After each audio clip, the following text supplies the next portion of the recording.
And we are live again for another episode of iFilmmaker. My name's Ariel Martinez, and with me, as always, my good friend, Mr. Saratelli. As always, I wish. It's been a little while, man. I've Yeah, been man. overly busy, but it's nice to be back. You know who I got a call from? I got a call from Mr. McCoy. He's alive. He's alive, and That's he's good. actually well. I'm actually supposed to get on. We're actually going to record a podcast tomorrow, so we can release soon. Just basically to give an update on what's going on with him and how he's not done with the podcast, but things have just going crazy. He actually had a bit of some drama going on over there in Asia.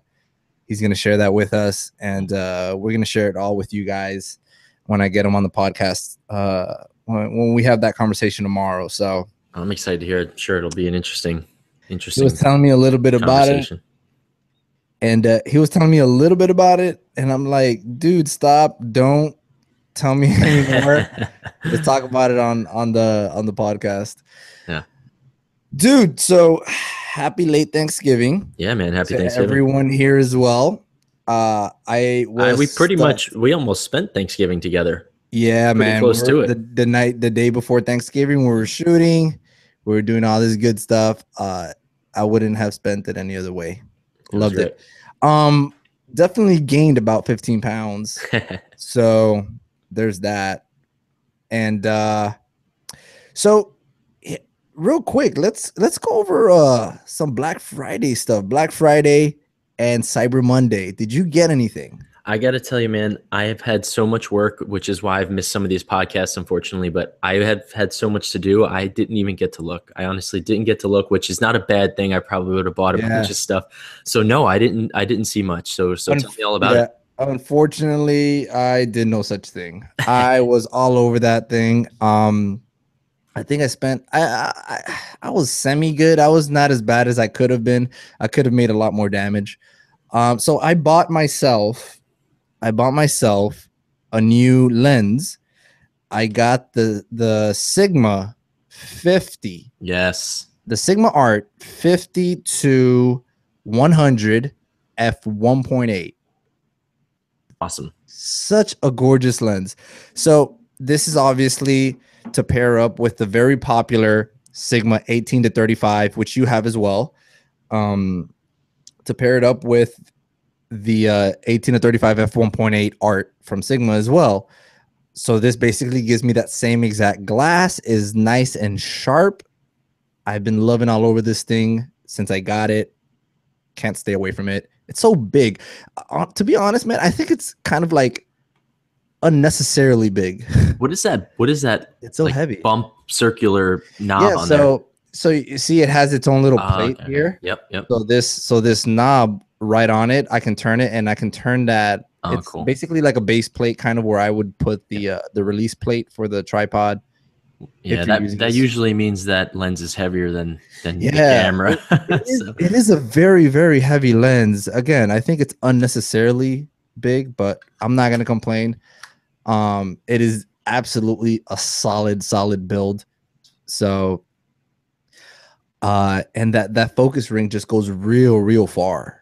Yeah. And again, it's sharp, man. It's tack sharp. The glass on these art lenses are just really good. For not including the from what I hear, at least the 24 to 70 at 2.8, I think it's art, but from what I hear, I don't hear such good things about that one. But really? The other primes and the 18 to 35, 50 to 100, and the prime lenses from Sigma Art series are just really good. So anyways, I got that lens. I picked it up. It was for $1,000. I think the retail was I want to say $1,100 or $1,200. I picked it up for $1,000. But in addition to that, I got those Amazon bundle deals that they give you. Yep. I also picked up, which I didn't have before, the USB dock. So it comes with a little dock that I can update the firmware. Yeah, these lenses have firmware apparently. I guess it improves the color rendering. I don't know what else it would improve. I've never used it. Yeah, I've never seen something like that. I've never had to update firmware on a lens, but I mean, it's pretty cool. So I got that. It came with a lot of small little things like UV filters in a little bag, and that kind of stuff. I picked up some black wrap. I picked up some a big box for my Amaran LED lights, a softbox, gels for my lights, and got one more thing. I kind of forgot. It was just a lot of little things. And the funny the funny thing is I don't even think all these small little things were not even on sale. It's just like, okay, I need this. Let me just get it. I was while I'm causing damage to my bank account, I might as well just keep going. So I picked up two dual Sony LP battery chargers. NP, not LP, NP, the big ones for the Amaran lights. Right. So I picked up 2 dual chargers of those. Ah, nice. That's a yeah. I've had those, but they charge really slow. Yeah, they do. Charge any faster? I definitely expect it. No. I got cheap ones. Oh, okay. I definitely expect it to charge very, very slowly. So, yeah, I don't expect speed from it. The only thing I expect from it is convenience, because every time I use them, I'm expecting to charge them overnight like that. I just don't want to. Did yours not come? Did your Amarans not come with dual chargers? No. Where did I have 3 of them. I don't know where I got them. I feel like they came. No. I bought the 3 set though. Did you? No, I swear it came with it, man. I'm gonna have to look into that. No, it's because the lights themselves, they charge the batteries when you have it connected to AC power. So that's why, I mean, I guess Aperture. Oh, you know where I got them? I have them from, I had originally, before I bought the Amarans, bought some Generay, or is that how you say it? I say Generay. Generay. I have some Generay LEDs. Yeah. They came with dual charges. I still use those for this. They charge slowly, but they charge them. So that's usually what I end up bringing on the road. And I've actually barely ever charged them through the lights themselves, but I've seen you do it. It's pretty cool, actually. But breaking that whole thing out seems like it is very inconvenient. I'm not crazy about them, so I'm not crazy about that. That's the reason why I went and got those lights. Gotcha. So I mean that dual charger. I feel like I'm missing something, but it's just a lot of little things that I just picked it up while I was doing it. Anyways, let's get right into it, man. So yeah, as everyone knows, we've been preparing to shoot this short documentary. Title of this short doc is going to be called Zion, and I don't want to give too much away, obviously, but basically it's a story of this young professional skateboarder he's just skating outside of his league, and that's pretty much it. I don't want to give too much away. He has a little brother that is following in his footsteps, and so on. The kid's only 8 years old, so he has a lot of pressure on him. So we're kind of trying to tell this story in a very cinematic way. We were shooting on 2 Reds. I was so happy that your Red Weapon 8K came in. Yeah, that was fun. So we were able to shoot with that, and we were able to shoot with the Red Raven as our B cam. We had that on the Tilta Gravity gimbal that was provided to us by iCan. Thank you, iCan, for that. All gears has been returned. Yeah, that was really nice of them to send that over. And I guess we'll talk about what we got from them, what we used, what we didn't use from a couple different companies. So we appreciate all them chipping in. Yeah, definitely. So we got that gimbal courtesy of iCan. They were nice enough to send that over to us so that we can use it for this short film. We also got they sent us the high bright monitor. Their new high bright monitor, which actually was really good outside. I was impressed. I definitely didn't have an issue when rolling around with that on the gimbal. It worked really, really well, and I mean, it was a really good monitor, a good 7-inch monitor. I can't remember the actual model number of it. I have to look that up. We'll put it in the show notes. Yeah, it's a high bright. That's all I know. Yeah. I'm sure that there's a lot of those. We did not end up using the follow focus. Yeah, we had the thumb focus from iCan, who had sent that over with the Gravity gimbal, which is actually a Tilta Gravity gimbal, but I think those 2 companies work closely together. I'm not sure if I have to check into this, but I don't know if they might be owned by the same people, but I know they're both Asian companies, I believe, Right. and they seem to work closely together. So Yeah, they do. there might be some relation there. But we Because didn't use the thumb wheel follow focus. And we also got Tilta sent over a follow focus for us as well, which we didn't get to use, which was unfortunate. And it was a bummer because I actually had worked the prior day to our shoot, and that went a lot later than anticipated. It was supposed to yeah. be midday. We ended up shooting at night. So we didn't get together and start even trying to put this stuff to, all the gimbal and all Man. till what, midnight? I don't think we started till midnight. Yeah, we started setting everything up at midnight. We were done by 3 o'clock in the morning. Yeah, it was tough. Um, Then we got up at 6 or something. I think we're out of the house at 7 to go shoot all day. So it it was a it quick was turnaround. it was nuts. And I mean, basically, it's better to be tired and make sure that everything's working properly Yeah. than get on set and you're wasting time essentially Yeah. putting that stuff together. Which I still wish we had more time with the gimbal because we did have some shaking issues, but I think that's just because of our balancing skills, and we didn't have enough time with it to actually learn what we were doing. Yeah, that was definitely our first time using it. Yeah. And I mean, we were able to get the shots that we needed, basically. Yeah, we got them. In between, we're trying to make it stop shaking so much, but even then, it was working. And we had a good system going where you would run around with it for about 15, 20 minutes, and then I would run around with it for 15, 20 minutes because that thing is not light, man. It was not especially light. Running around with the red on there. And the way that, instead of pulling focus all the time, see, the thing about, that is that it takes time. It takes time to set up and start pulling focus. It might have been convenient. Yeah. Now that I think about it, but it would have just been more time for us to figure that out on putting it on and getting it nice and accurate. Also, we were constantly taking that camera off the gimbal. Yeah. Yeah, we took it off a couple times because we only had one day to shoot this entire short doc, right? Or it's short doc. Yeah. And we only had one day to shoot it. So on the times where we're just getting B-roll of the kids and, while they're skating and doing their thing, it made more sense to have two cameras rolling at the same time, obviously without being on each other's shot. Although I did grab a pretty sweet shot with you with the gimbal. Dude, that was so epic. I love that shot. That was so epic. Proud of that. And jealous because it's a really cool shot. I know. But that's legit. Check it out on his it's on your Instagram, right? arielmartinez.tv. Check it out on there. It's on awesome. There. In 8K, dude. Yep. Speaking of which, I was a little bit confused because I forgot that it was 8K. When I went to put that clip into my laptop, I started playing it back, scrubbing. My laptop was lagging a lot. But my laptop is it's very powerful. It's very powerful. And I tried to scrub back and forth.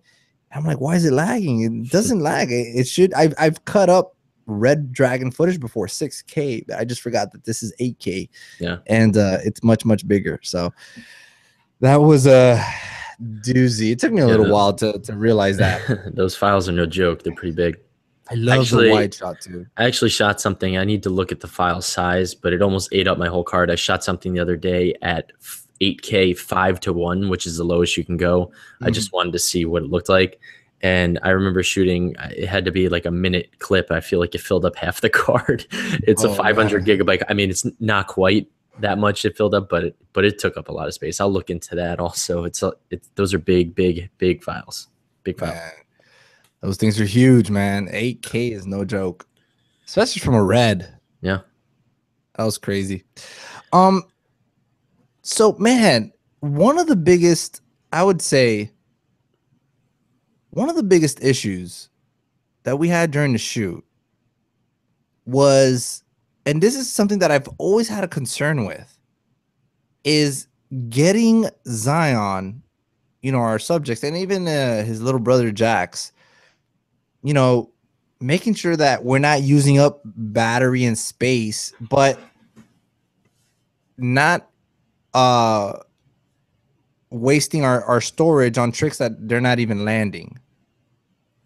And so what's happening? So what's happening is that we're hitting record, and again, all this is in slow motion that we're getting. But the issue was he doesn't land. You know, he went through 10 tricks. Yeah. I mean, he did the same trick 10 times. He wasn't landing it. And the Reds don't necessarily allow us to go into the camera and just delete clips, you know? Yeah. And I want to cut him a break because I mean the kid is 8. We had him up at 8 or 9 in the morning, and we didn't shoot the stuff at the skate park till 3 p.m. Yeah. So the poor kid is we're telling him tired. we're telling him what to do all day, do this, do that, interview here, interview there. And yeah, by that time he was definitely beat, which was a bummer because it would have been nice to catch him doing some more epic tricks. But we got some stuff, and it's one of those things where I think when we go into the edit, we'll be able to pull the shots we need. We just are. Yeah. He did so many takes sometimes that we feel like we didn't get it. I think that's how I feel, but I think in the edit we'll be fine. I think in the edit. Definitely. Yeah, this is where our editing is gonna have to, I guess, cover that up, and we're just gonna have to make up for that ourselves. Let's back it up a little bit and talk more about the production day and start kind of from the beginning. We did have some help. So I did. That's we should start with. Definitely want to appreciate the people that showed up and donated their time and their efforts and helping us there. So we were able to have, through volunteers, we were able to have a boom. Well, you and me we were camera operators, right? Mm-hmm. So we were able to have a boom op because we definitely wanted to get that nice, authentic audio going on. And we were able to have a boom op, and that boom op had his own assistant with the mixer. And this is bad of me. I know it's Chris and John, and I don't know their last names offhand. I'm so sorry, guys, but we really do appreciate that. Yeah, and then we had James that came and helped us. I believe his Instagram is tree. Let me get that right. I want to get that too. We had it was Daniel and Daniel James. And James. Yep. Tree Visual Concepts. That's it. Tree Visual Concepts. Yeah, they were great, man. They did all the behind the scenes for us. They took pictures and video of everything we were doing. So that's really nice to have, so we can kind of fish through that. I'm going to do an episode on my YouTube channel as well using that footage for sure. So be sure to check that out. That'll be pretty cool. Yeah, for sure. I was actually skimming through that stuff. And yeah, all that stuff just came out really, really nice. Definitely appreciate those guys. And they had such a good attitude about it. Those are the kind of people that I definitely want to keep working with. Every one of them. I mean, all day we were nonstop. I think we stopped maybe for 20 minutes to have some pizza. Other than that, we were pushing through the whole day, and no one minded, no one cared. Everyone wanted to be there. It was really fun. We really appreciate that. Yeah. So it was Johnny Lovino on audio. Chris was a grip. You got James Tabone on BTS, and Daniel that just showed up that day. Mm-hmm. He just showed up with James that day, and he just picked up his own camera and started shooting some BTS for us. Yeah. That was some good stuff, and I was looking at the footage. It looked really nice. So we're going to be able to put together a really nice behind the scenes video on this project once it's out and about. So definitely appreciate you guys coming in on this project for sure. Yeah. So what are some other issues that you saw that? Well, some small issues we had were some audio things, which there's some good things to talk about here to just be aware of when you're on set. We had an issue. We think it was the XLR cable, right? Or was it because all right? No. So here's what it was. We were connecting to the bottom of the boom pole so a lot of boom poles have an XLR that goes through the boom pole, so there's no external cables, and pops out up top and plugs into the shotgun mic, right? So we have one of those. Or you had one of those, plug that in, and at the bottom of the boom pole is the other end of the XLR. You plug it into there, but we were having connection issues. It was fuzzy and like going in and out. So we ended up connecting it straight to the shotgun mic. So we had to run the cable down down the boom pole, but we were still getting it at first. And I remember we taped something. This all stuff just kept happening, and we just kept moving. So we gaffed something to keep it in position, and it worked fine the rest of the day. But I don't remember if it was the XLR or the connection with the boom pole. But just one good tip, I guess, would be for things you can have a backup on set, right? Like if it was the XLR, maybe we should have had a backup XLR. If it was the boom pole, this is not easy, but have a backup boom pole that might work. You know, that just whatever you can have on set, especially if you're shooting more lengthy stuff. Yeah, what we ended up doing with the boom pole is that the boom pole that I had its own connection, like you said, where there's an XLR already built into the boom pole. So you connect the cable that I brought, you connect it to the bottom of the boom pole, cable's on top, connect that directly into the mic. I think we concluded that the issue was with that built-in XLR. So what we did was just got the cable and went straight into the XLR, just wrapped it around the boom pole, and that was right to the mic, right? Yeah. Right. Okay. And I think in addition, they had to gaff the connection of the microphone and the XLR, because I guess that was a little messed up. Yeah, I gotta invest in a higher end XLR cable, a couple of those, just to have. Gaff tape saved us a lot yesterday. Gaff the rescue. Man, we had to gaff the Rode mics onto the Reds for that scratch audio. Yeah, I think we ended up only going with one on the Raven, and the one on the Weapon, I think I listened to it, which sounded fine. So the internal mic picked up enough, but having the external mic on there helps even more, like to really get the scratch audio so you could sync stuff up. I didn't even know that any Red had internal mics. It's just not very good. It's just when I was on the Dragon, it didn't. Oh, it didn't. Yeah, it's not. And maybe I just didn't know. Maybe it does. I could be wrong. I just remember I always had to put a Rode mic on the Red Dragon. So there's no way you're gonna be able to see this on here, but if you're watching this, you can't. There's 9 little holes right here, right next to the logo, which is the mic. Oh, actually, it's on this side too. So there's 2 of them. They're so tiny, but it just grabs scratch audio. It's not high quality, that's for sure. It's almost not even high quality enough to sync sometimes. Wow. If you're too far, it's just the preamps are not good enough to pick up the sound. So gotcha. It's really hard to sync, especially if you're using something like Pluralize or Premiere to sync. It's not good enough. I love Pluralize. Yeah, when it works, it's great. I struggle with it. Right. I've never had an issue with it, really. Really? I don't know what I'm doing wrong. Maybe you should give me a lesson. It doesn't work all the time for me. I don't know what I'm doing. Really? And I'm clapping them off, and all the levels are good, and sometimes just tells me it's just not going to work. Yeah. That's crazy. It's always worked for me. Like legit, like 100% of the time it's worked. Really? I've never had an issue with it. Granted, I've used it a handful of times, but I've never had an issue with it. I don't use it every time. Most of the time, I'm pretty much always going into the camera. Yeah. So save a step. So that was that. That was the audio issue there. There was another issue that was going on with the Red, man. Yeah. Okay. So I've tried to look into this and I can't find anything on it, and it's disappointing. And actually, I should have asked. I'm going to the Red store again tomorrow, so I'll ask about it actually. Okay. And text me if you wake up in the morning. Remember, text me because I want to ask. Yeah. So I was shooting on the Weapon while you were on the Raven, and we were shooting kind of a cinematic look at Zion prepping his board, and we just had him go through it, and we were just getting all different angles, all these beautiful shots, hitting these flares through the window. Gorgeous stuff. Yeah, great looking stuff. And I looked down at one point, and man, this take had to be a good 7+ minutes, right?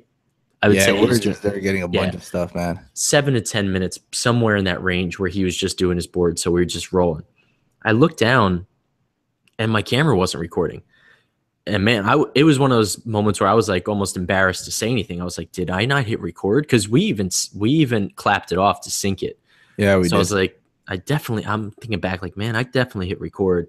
And you made I started recording again, and I was like bummed, and you looked over and saw my face, and I was like, dude, I don't know if I hit record. And I was so distraught about it. But you're like, yo, why don't you stop for a second and check to see what was recorded, which is a great idea.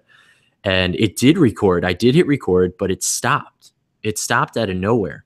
That was weird, man. About 5 minutes in, let's say, and we were shooting for 7 minutes ish. So it was good. It did capture a lot of it, but we did go back and get another take just to kind of cover that section. But then I was going through all I've done so far, and I haven't looked through everything yet. We've, again, just had a busy weekend. We shot that, and I still had other projects to finish. So next week, I'm really going to dive into it, and we'll get into that in a second. But But anyways, I was going through just the interviews to sync up before I sent a copy of all this stuff to you. And just more than half of our main subject's interview was not recorded on the Raven this time. We have the audio. Thankfully, we recorded audio separate, so we have all that. But I looked on every card in every file, and it's just not there. It must have done the same thing. And neither of us were. I remember at that point to your left, and just trying to stay in eye line with Zion, just in case I asked a question. So neither one of us were really behind the camera, which maybe that's our mistake there. Like, somebody should be manning the camera, but we were both DPing and directing or producing all at the same time, which is fun, which is great. And I loved it. I have no problem with that, but neither one of us were really manning the camera, although it was a foot to our right, a foot or two to our right. We weren't staring that down. We were really eyeing Zion and trying to get good content out of him. Right. So it stopped. I mean, I didn't know, you didn't know, and I just found out. So that's a bummer that we don't have those visuals, but you know what? Another challenge for us in the edit. We have some visuals, we have all the audio, and we'll see what we can do. Yeah, that's definitely another workaround that we're gonna have to do with. The funny thing is, here's another. I guess it's not really an issue. It's funny though. We were interviewing Zion's dad, and Jax would not sit still. So Jax, explain that a little bit. So Jax is Zion's little brother, and he's just turned 3. He just turned 3 years old, and the kid is I gotta say, he's awesome. He's a beast for his age. Oh my gosh, yeah. On a skateboard, he's still dropping into mini ramps already, and at his age is. I can't even do that. Yeah, I couldn't do what he does. He's 3. Yeah. There's no way. It's so funny though, because he drops in, but when he's going back up, he just throws it. He just launches his board. That was so funny. And the funny thing is, he hurts himself a lot. It's so funny to see him react when he gets hurt. Well, I guess when he falls, because he does one, and it's funny because I told you and everybody else this: do not get in when he falls. Don't get involved. Just keep rolling. Because I've seen him, I've shot with him before, and I've seen how he reacts. He just does one loud scream, then gets right back up and does it again. It's just so funny. So when we were in, he's inseparable from his dad. Inseparable.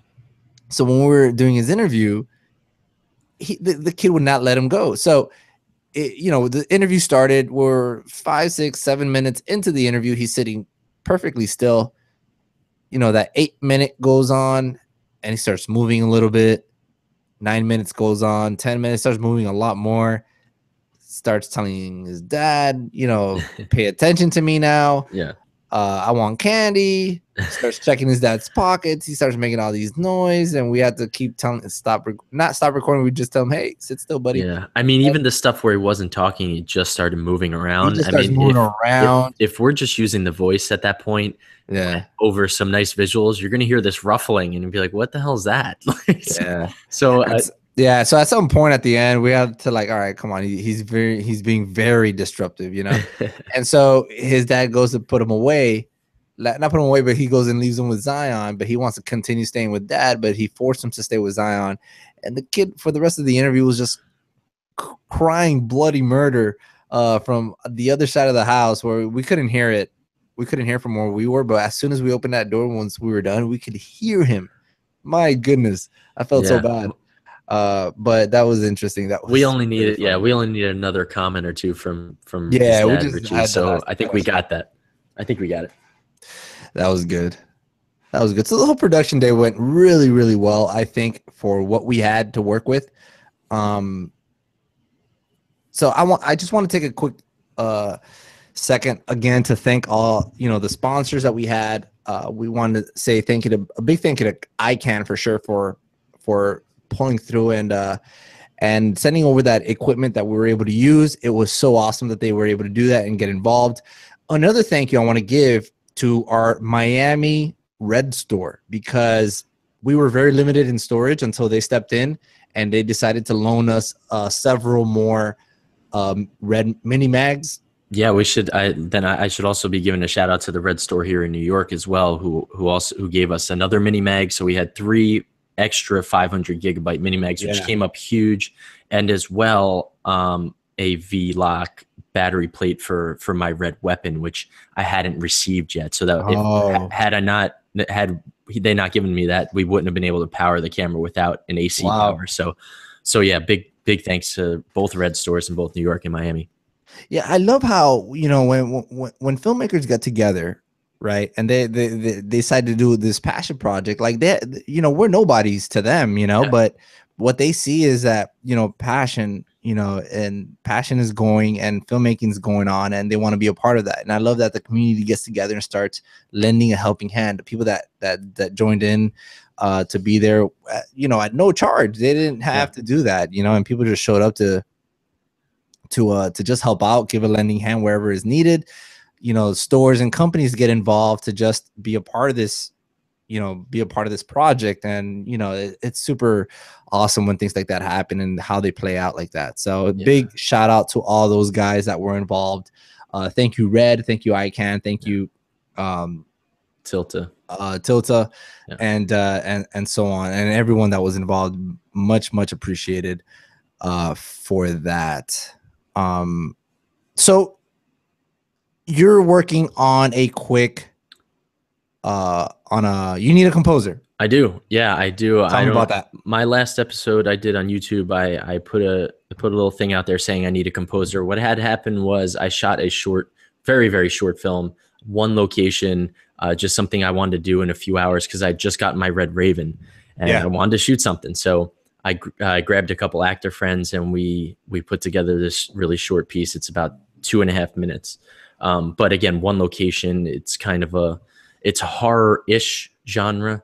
And I need a composer. I've been trying to find music for it, and I usually do stock stuff and try to piece that together or do something like Filmstro, and it just hasn't worked. So I put this episode together, and I've gotten a pretty decent response to it, more than I thought I would this quickly. So I can't decide who to go with. I don't know what to do here. So I've come to a quick decision, and I'm going to make it more of a competition in a way. So anybody that wants to get involved, I'm actually going to do another announcement next Tuesday with the full details. But the point is, I want anyone who wants to take a stab at it to take a stab at it. I'm going to choose a winner who's going to get their name attached to the project that I will promote for them, along with anything I do with that film, which isn't going to be much, but it'll be on my channel and all that stuff. So your name will be out there as a composer, and it'll be nice to meet these composers too. Maybe we need it for our doc, maybe we need them in the future. So I don't really know many composers. I think this is a great opportunity. I'm going to try to get a prize behind it. I'm looking into that, but I just thought this up that I want to make this somewhat of a competition. So I'm going to look into that. So anyways, full details, all that stuff that I'm trying to say right now, I will give full details on Tuesday's episode of Jersey Filmmaker. Awesome. And on that note, we might be looking for some music composition for this film, for Zion. So if you guys are interested, send us your reel. We'd love to take a look at that and see if you might be a good fit to help us out with this film. And of course, obviously you get all the credit for all that stuff. So it's a good option. Thank you for those that are joining in live on our YouTube page. You can find us over at iFilmmaker YouTube page. Obviously on YouTube. You can follow me on Instagram, arielmartinez.tv, or Mr. Ceratelli is at Jersey Filmmaker. And we are currently streaming this live. So I want to go into real quick a question that was sent over. So we had a question that I think would be good to answer here on the show. So the question is, what do you do once you're done shooting a run and gun doc or anything for that matter? I've done this a few times, but I do not love my process. I back up and transcribe my interviews and footage, but I always feel my B-roll is unorganized when I start cutting in Premiere. I would love to see your file organization in Premiere. And this question comes to us from Gus Well, on Gus, Instagram. that's weird. We just shot a run and gun documentary. Maybe we can help you. Yeah. I do think that he was actually referring to this. I'm sure he was. Maybe I didn't get your sarcasm there. I guess not. So I gotta tell you, man, my workflow, at least for me, is fairly loose. Yeah, mine is too. Fairly loose because there's just not that many. You know, if I'm giving this stuff to somebody else, I kind of try to get a little bit more organized. I try to be more fair to them because I know that they're going to see this stuff for the first time ever. When I sit down and see my footage, I know what I shot. I know when I shot it. I know what came first, what came last. And I can, kind of in my head, for the most part, I'm not getting so much footage that I can't remember anything, or I remember pretty much everything that I shoot in the order that I shot it. Yep. So in that sense, I don't usually have some sort of organization method to put this stuff in. I just remember, I can look at my entire, I'll usually in Premiere, I have an entire window open of, I put it into folders. I put my B-roll folder, I put my interview folder, and I scan through it, and there's really nothing, nothing special, at least that I do. For sure, when we do, for this shoot, when you shoot audio separately, which is I don't often do, but for this I wanted it like that. So we definitely have to clap out, in addition to making sure that the time code was synced with both cameras and the mixer, the Zoom F8, right? Yeah, which is another challenge in itself because we didn't have like a Genlock device to jam the time code. We were kind of doing it by eye, by hand. So we got it really close. And even if it was even if it was 20 frames off, let's say, once it was 20 frames off, we knew it was going to be 20 frames off for the day. So once we get that set, we can kind of adjust that accordingly on every track per se. Yeah. So we did mention earlier that we both use pluralize to make sure that stuff gets synced up if it needs to be. But I don't know. I've never used it with red footage, actually. Have you? I'm not with red footage. No. I don't even know. I sync I sync the interviews, and I just did it in Premiere by eye because we clapped it off. Because there wasn't that many, so it was so quick. Exactly. I usually just sync it right in Premiere by eye anyways. Even though I have pluralized, I just do it by eye because, like you said, it's not that much footage.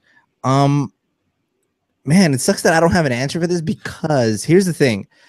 I can dive in a little more once you're done, but go ahead. Finish. Yeah, so I sometimes get hired to do separate documentaries. Like there's a documentary that's actually coming out. It's called La Gran Madre. I've been a part of this documentary for 2 years now.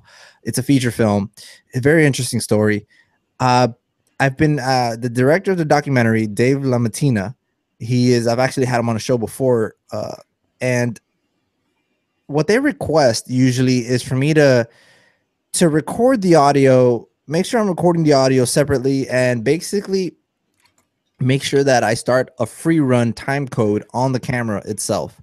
So what that means is as soon as I hit reset, that time code is going to start running. And even whether I'm recording or not recording, that time code is running no matter what. The reason for that is because the audio is always running. The audio, once I hit record on the audio, that does not stop for the entirety of the shoot, for the entirety of the day, really.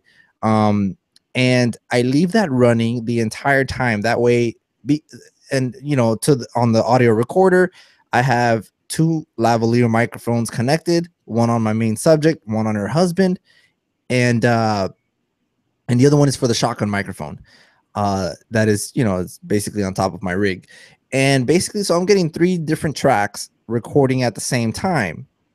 that recording time should match the time code time that is free running. The cool thing about that is with the Sony cameras, at least, which is what I shot this doc in, even if I turn off the camera and turn it back on, that time code does not stop.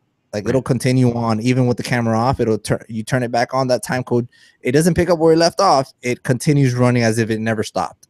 Yeah. So that's pretty cool. So now here's the thing. I've only always ever recorded that and sent that footage, you know, all the audio and all the video footage to them completely. I've never asked them, and I should ask them how is it that they kind of sync all that together. And I've only ever imagined that they just, I guess, put the entire audio on a timeline and I guess let the footage fall in place, but that seems so inefficient. A massive timeline. I know that is a huge timeline. That seems like it would be completely inefficient. Yeah. So I'm sure that there's a way that they have to do that. Maybe in Pluralize, they have some sort of way to read the time code. Right. I don't know. I don't know. And that's the only thing I know that there's a way to get that done, but I don't know the specifics of that. So tell me what's your process there? Yeah. So, I mean, I'll tell you what I'm going to end up doing for this project and what I've seen done for other projects. So I've just recently finished shooting a documentary that's about 80 hours of footage. I'm not editing it. Not too bad. Yeah, thankfully I'm not editing it. But I do get to work with the editor and I get to see what his process is, which is really cool to see because like you're saying, you usually send it off and don't get to see that. In this situation, I do. So what he's done, and maybe this will help Gus, as this answers his questions. So right. for interview stuff, he goes through everything. He goes through all of them. He doesn't transcode them, which Gus had mentioned, right? He doesn't transcode them. What he'll do is he'll make markers with notes. What he'll also do is he'll actually create separate timelines. So let's say I'm being interviewed and I say, the Empire State Building is really tall. And it's like, oh, he mentioned the Empire State Building. And maybe he knows that this doc, the Empire State Building is going to be mentioned a lot. He'll cut out that piece and also put it in a separate timeline and title it whatever I say. So he can now go into the search in Premiere and type in Empire State Building, and anything with Empire State Building comes up as a sequence, and like a timeline sequence. But he can now go through them and he'll see in the title what I had actually said, and then that clip is also in that timeline. So he doesn't have to go searching through markers. He doesn't have to go searching through a full interview for that specific clip. So whatever he finds interesting, he actually cuts.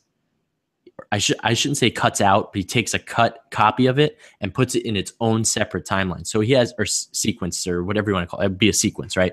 He puts it in its own separate sequence. So he has hundreds, probably thousands of sequences.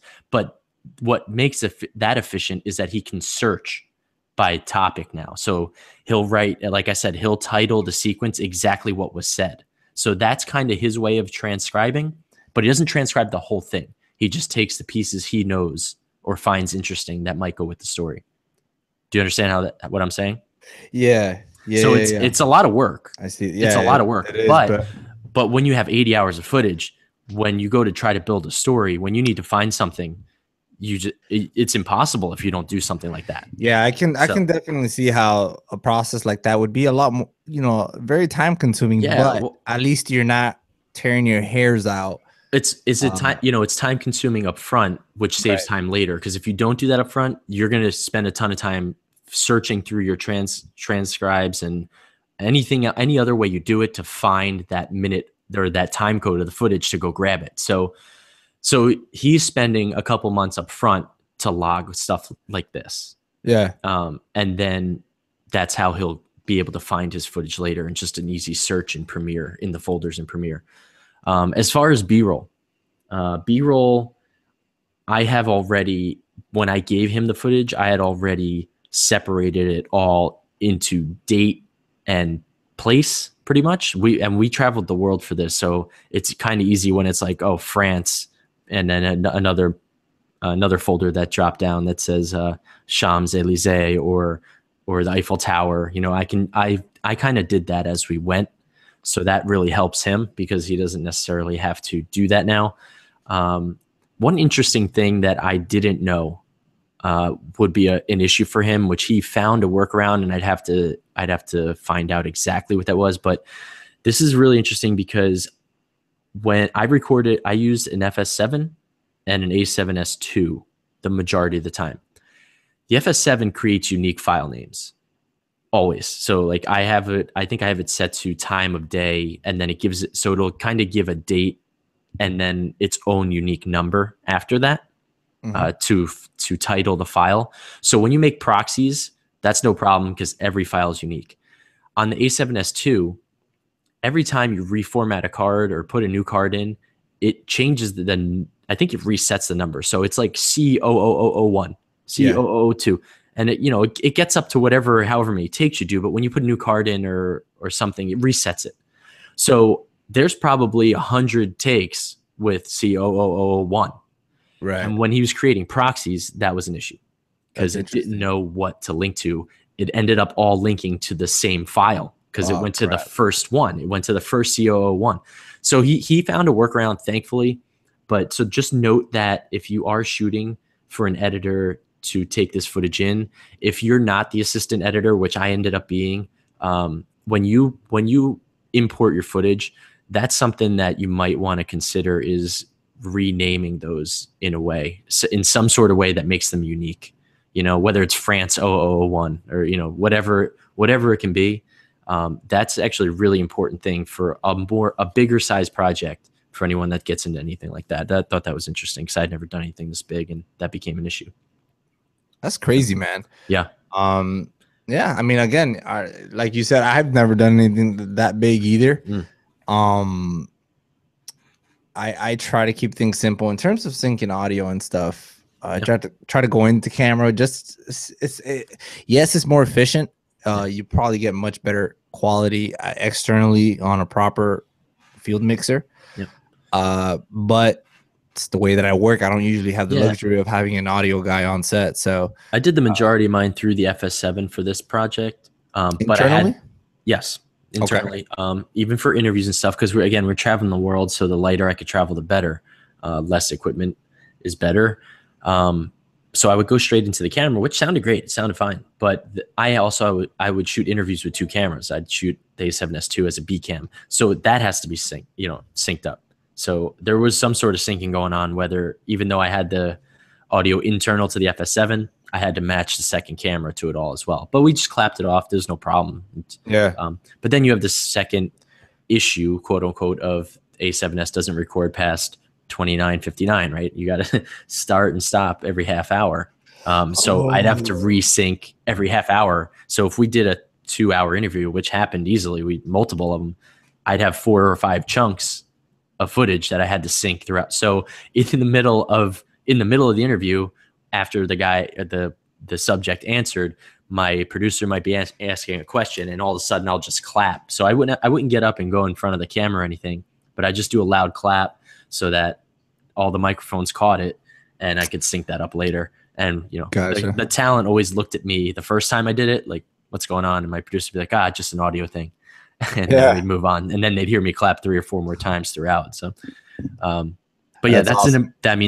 But that's a huge important thing too. And I don't know if everyone knows even what we're talking about, but when you're shooting multiple cameras or audio separately from the camera, most of you have probably seen a clapboard or a slate board. And the reason they do that is to make a loud clapping sound so that the audio spikes on both cameras, audio, whatever. So when you go into post, you could visually just find this spike in the audio and line those up to sync your audio. So just in case anyone didn't know and was wondering what that means, it's a pretty simple concept and extremely helpful. So clap off everything you can if you have multiple things running, multiple cameras, multiple audio. Dude, I had on that note, on the note that you said about the 30-minute limit, I had a very interesting message on Instagram from Patrick, and he's at My Tech Living. It's from Patrick, and he sent me a message. He said, listening to podcast 63. He says you're discussing 30-minute record limits. He said, not sure if you were aware, but there is a way to unlock cameras to allow unlimited recording times. This goes across the whole Alpha line, dating back down to the A5100, the A6000, the A6500. Did he say how to do it? Yeah, so he said, he says not sure if the A7R3, but he's assuming it does. So he sent me the link. He sent me the link here. Is it some sort of scary hack that could mess with the camera? That's what I'm afraid of. Yeah. It seems like not sure. Do you know? I may have mentioned this to you before. Do you know why there's a 30-minute limit? Do you know the reason? I think it has something to do with is it like a law or something? It's a tax. It's a tax thing. So if it goes past 30, if it goes 30 minutes or further, it becomes considered a video camera, which somehow gets, I don't know exactly how, but somehow gets taxed differently. I don't know if on the production gets taxed differently or on the back end gets taxed differently, but it becomes a video camera as opposed to a DSLR, like stills camera that shoots video. So it gets taxed differently. It gets in some sort of different bracket, and that's right. So what I understand though is that if it's created in a different country or something like that, it won't have that. Well, maybe that's why. So when they come here, they might throw this limit on it so that it's taxed accordingly. That's what it is. Maybe that's why it's unlockable, which I didn't know. Yeah. So if you purchase it from a different country, and then import it, it won't have that limit. Interesting. That's what I've heard. It's possible. Yeah, right. Cool. So that's very interesting. Yeah. So apparently this is a hack. I don't know if I would try it. He says he's done it on both his A5100 and A6300. First thing I told, before I knew it was a hack, I told him don't play with my emotions like that. But no, he said it's made him super happy. He loves it. He's been using it all the time. So I mean, I don't know if I would. I mean, it would be beautiful to have this, but I don't know if I would risk my camera for that. So, I mean, I've been okay without it. So yeah, see, I mean, I just thought I'd mention it. Thought it was interesting. That is interesting. I don't think I'd do it either. It seems like right. It seems like one of those like Magic Lantern type deals. Yeah, those things, they freak me out a little bit. Dude, I just remembered what another purchase that I made for Black Friday. I bought a Dragcast Silk Ray light. So I wanted a nice light that it's much softer than my LEDs, the Amaran LEDs, which, by the way, it's flickering up a storm right now. So on battery? Oh yeah, I see it. No, there is no battery. It's just on AC power. You see do you see the flicker every now and then? I see it. It's just like random, like out of nowhere, it just starts flickering. It gets bright, it gets lower. I don't know. I don't know. I've always had those random issues with Amaran. Really, these Amarans. I have the same ones. They're great. You do have the same ones, and the issue that I had, like one of them, literally burned through my battery. That's crazy. It was insane. I had to send it back to them. Like that thing burned the battery, and it burned like a hole through in the middle of a shoot. Like it was crazy. Like it kind of welded in together. I had to literally like break that thing off. It was so weird. So I sent it to them. They sent me a new one. I don't know. It is one of those. I think down on them. Oh, so the cool thing about this Dragcast light is that it's a silk gray. It's really, really gorgeously soft. Apparently, I've seen some reviews on them. CRI 96 plus, so nice. That's really, really good. And is bicolor. So I'm interested to see what it looks like. You know, I've heard somewhere, speaking of CRI, there's another number that you should look at, the TLCI. What is that? I don't know the difference, but I do know that I shouldn't say I do know, because I heard this on the internet, and right, not everything you hear on the internet is true. But I heard that's not true. They can't put anything on the internet that's not true. So yeah. So then it's definitely true. I heard that TLCI is actually more important than CRI, and CRI is something we shouldn't worry ourselves too much about anymore. And I am seeing more TLCI readings, but I don't know what they are. So I think that's something we might want to look into, because it was interesting to me that someone was putting off CRI when that's like all everyone talks about. All right. So according to I guess videomaker.com. Mm-hmm. I mean, I don't know why they would say don't look at CRI, because CRI is pretty much the color rendering indexed there. And let me see. So both CRI and TLCI ratings are a good guide to the quality of light sources, with the latter being more relevant when shooting digitally rather than on film. Okay, so that's what it was. So Because TLCI is more for digital filmmaking, so which it's is what pretty much everyone's doing now, pretty much. and that's why CRI should be kind of put on the back burner. That makes sense. Yeah, so it says when renting or purchasing lights, you should choose those with high ratings, 95 plus for CRI. They or are the same scale, right? TLCI and CRI. It's up to 100, right? Both of them. I guess. I think so. It says 95 plus for CRI or 90 plus for TLCI. It says, however, since both ratings are an average of the readings of a range of colors, it's quite possible to find that two lights that have the same color score, but which give different results in use. This tends to only occur when two lights are made by different manufacturers. Yeah, that's not a good thing. There should be a general CRI chart. Yeah, there should. Like, I can't just make a light and make my own CRI chart and say, hey, this is 98 plus, so buy mine. That's not good. Yeah. That doesn't work. All right, never mind. Man, this light's getting worse. It's crazy. So, man, so basically, in terms of post-production, that's pretty much, I guess, how I handle my file organization thing. So whenever I start a new project, I just one folder, name of the project. In that one folder, I have several subfolders. I have footage is usually my first thing I put. Documents, if there's any release forms that I need, any storyboarding, pre-production boarding, it goes all under documents. Agreements, all under documents. Assets, I put my music, I put lower third watermarks, I put pictures that I put in there. That's all under assets. I have another folder, Premiere Pro. That's where I put the project file. It's in there. If I use After Effects, I make another folder and I call it After Effects. If I use Audition, another folder just for Audition. Music, I guess. No, I put it now. Lately, I've been putting music under assets because I never use that much different music files. It's like one, maybe two, maybe rarely three. So I'm not gonna make another folder just for 3 files. So I just put all that under assets. And that's pretty much it. If there's anything else that I need, so inside of footage, I'll put interviews, a separate folder for interviews, a separate folder for B-roll. And I differentiate those folders. If there's multiple shoot dates, I put them by different shoot dates. So I put shoot one. You know, I put a subfolder for everything, and that's pretty much how I organize everything. Yeah. And it's, you know, it's pretty clear cut. Mine's pretty similar. I Twisted Arc Productions just commented on YouTube. Why are there only 3 people watching this? This is good info.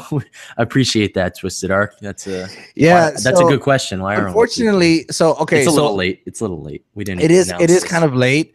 We never give anybody a warning when we do this. This is a benefit of being a subscriber to our YouTube channel on iFilmmaker on YouTube, because of our schedule, we can't have a set date to shoot these podcast episodes every single time. So Mr. Cervatelli and myself just have to basically text back and forth like, hey, can we record today? We have some good stuff to talk about. And we just basically get on here and we just ramble on, obviously with a guided topic in mind. But yeah, I mean, if you guys want to get those notifications when we go live, you know, because here's the thing. Once we're done recording this, you're not going to be able to see this video until we release the episode. So this is going to go as a private video once we're done here. And if you're man, the light's just killing me.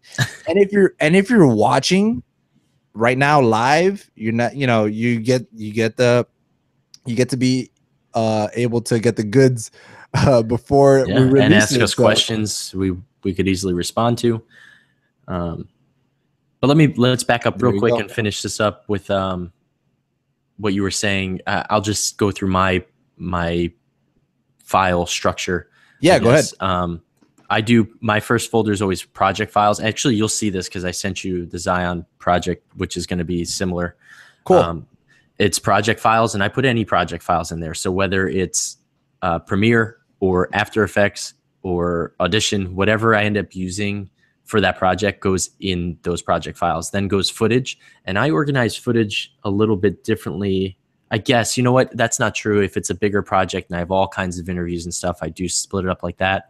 But for Zion, what I did to make it quicker is I split it up by camera, and then within Premiere, I actually did the different division of interviews or B-roll or anything like that. So when you see that, you'll see that it's just, I think the footage is just split up by camera. So any of the BTS was on the A6300. Is that correct? Yeah, A6300, and I think they had an A6000. Yeah, there's an A6000. So that's how I labeled them. A6000 has the BTS pictures. A6300 has the BTS videos. Then there's the Red Raven, the Red Weapon, the drones. We had 2 drones on site. So I forgot about the drones. Yeah, me too. So it's all split up by camera, and then within Premiere, I did the other structure with interviews and B-roll and all that stuff. Yeah. That was just a quicker process for me to get that done to get to you. So it's not always done like that, but anyway, so that's footage. Then I think I go audio if I want to split up if I have separate audio files. Then I have music, and I dive into all the assets separately. So I go music, sound effects. I even put separate from music because sometimes I have a lot of sound that I need to add in that's not musical, and it's just helping the story. Sound effects, graphics. I have a miscellaneous folder in case anything like documents or anything else need to go in there. Logos. Yeah, anything like that. And then I have a couple more, and the last one's always renders or exports, where I end up exporting. Yeah, I have an exports folder as well. Yeah, but drones, real quick, drones. Twisted just asked. We had a Mavic Pro and a Phantom 4. What was the Phantom? Yeah, we had a Phantom. It was a Phantom. It was a Phantom 4 and the Mavic Pro. Yeah, they had there a couple of thanks to Tree Visual Concepts. Yeah, James, appreciate it, buddy. Yeah. For bringing your drone. Your file structure is pretty similar to mine, except through, I guess, experience. I used to separate mine just as much as yours. Mm-hmm. I had a separate folder for music. I had a separate folder for pictures and images. And even now, if I was to get a project, like actually, I do have a current very big project that I'm working on right now with FIU. That requires a lot of assets, right? Mm-hmm. So when it requires that many assets, I don't put it all in one folder. Okay. I definitely separate voiceover, different folder. I put images that I'm using a lot of, different folder, and I make sure that I label each individual image with something that I can find later. Do you do that all in that file, that folder of the project, or do you go into assets and then divide up, graphics, voiceover? So do you see what I'm saying? Do you have a file that's assets and then make more folders, or do you do it all? No, I do it outside of assets. Okay, gotcha. So essentially, when I do it like that, my assets folder basically becomes your miscellaneous folder. Right. So I have my music separately, I have my VO separately, I have my images separately, and I have logos, which really would go into assets, or your miscellaneous folders. And then, like I have my exports out there, and anything that has to do with that project, it's within that one folder, and then within that subfolder, it's everything. I hate it when I see 10 folders and then one file that's there. I like to see only folders, labeled folders. Yeah, I have a folder template that I keep on my drive. So every time I start a new project, I go to the folder template folder, which has all of those folders listed out, project files, nice. Footage. So I just go and that's the first thing I do is I create the project, which would, let's say, Zion. Then I copy and paste all the folders. So they never change. They're always the same, whether I use them or not. So they might be sitting there empty, But I see what I you do mean. this. I just have that on deck, like ready to go. So every Got it. time I stream a project, I just pop It that doesn't. in. Yeah, for me, it doesn't take too much to do it every single time. Yeah. Once again, I like to just have folders as I need them. Yeah, I'm the opposite. I just keep the same. So and if it's there, if there's something in it, there is. If not, no big deal to me. Gotcha. That's cool, man. Yeah. So, um, I think we're just out of time, dude. Yeah. This was a great catch up, and for sure. Again, if you guys were listening to us live, we appreciate you guys tuning in and asking your questions. And the rest of you, that's a great benefit to go over to our YouTube channel at iFilmmaker. Hit that subscribe button, get a notification every single time we go live. It's going to be very sporadic. You guys are, I mean, we don't even know when we're going to record. We usually play it by ear. But if you guys want to get notified when we go live and start shooting our next episodes, you guys can go ahead and get that notification. And this is a kind of a special case because we're both very stacked. So we decided to shoot 2 in a row. So basically you guys could have had 2 for the price of 1 on this one sit-in. But go check that out. Don't forget, Mr. Cervatelli is holding a contest. He needs a composer. Check that out. Go over to Jersey Filmmaker on YouTube channel. Contact him there. Or you can contact him over on Instagram at Jersey Filmmaker. You can follow me at arielmartinez.tv. Follow the podcast at iFilmmaker Podcast, or just go straight to the website at www.ifilmmakerpodcast.com, that whole stuff. So you know the drill. If you're listening to iTunes, there's a lot of call to actions, man. I gotta condense this. It's a lot of talking. If you're listening on iTunes, go over, hit that, give us a 5-star rating. Definitely appreciate that. It's always helps us with the analytics and all that good stuff. So very, very much appreciated for everyone that's listening and continuing to follow us. And thank you all for your feedback. Once again, thank you to the sponsors of this film that we're shooting. ICANN, Red Stores over Miami and New York, Tilta. Appreciate you guys. Everyone that volunteered, Johnny, Danny, James. I'm missing one guy. Who am I missing? Chris. Thank you, buddy. Yeah, thank you guys that were a part of this film. I'm very excited to get it rolling. And our next step is we want our goal is to have a rough cut of the film in about a month. And this is just a rough cut. So hopefully we can get that done. Want you guys to keep us accountable. And meanwhile, stay up to date with the latest on social media, Instagram, all that stuff, everything I just mentioned. I'm not gonna say it all over again. Mr. Cervatelli, it's pretty late over here. I'm gonna get some sleep. Got to do some more editing tomorrow. Thank you guys for listening, Mr. Cervatelli. Yeah, man. I'm gonna sign out. See you next time. See you next time, guys. Peace.